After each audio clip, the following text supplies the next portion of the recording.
वज़ीर-ए-आज़म नवाज शरीफ कहते हैं हर हमले का इल्जाम लगाना भारत की आदत है। उड़ी वाक़े पर बगैर सबूत पाकिस्तान पर इल्जामात लगाए गए। नवाज शरीफ का मजीद कहना है कि मकबूजा कश्मीर में मजालिम की इंतहा कर दी गई, भारत को जवाब देना होगा।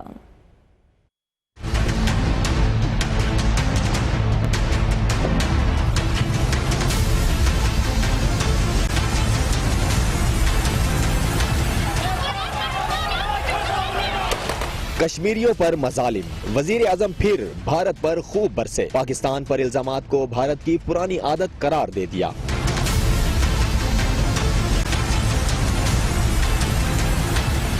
न्यूयॉर्क में नाश्ते पर सहाफियों से गुफ्तगू करते हुए वजीर आजम पाकिस्तान नवाज शरीफ का कहना था कि मकबूजा कश्मीर में भारतीय हेडक्वार्टर्स पर हमले के फौरी बाद बगैर सबूत पाकिस्तान पर इल्जामात लगा दिए गए। सोपुर में जो वाक़या हुआ है उसकी जिम्मेदारी हिंदुस्तान पाकिस्तान पर डालने की कोशिश कर रहा है, लेकिन ये मुनासिब बात नहीं है। उसकी बाकायदा एक इंक्वायरी होनी चाहिए थी, इन्वेस्टिगेशन होनी चाहिए थी। कभी आप 10-12 घंटों में किसी नतीजे पर पहुंच सकते हैं?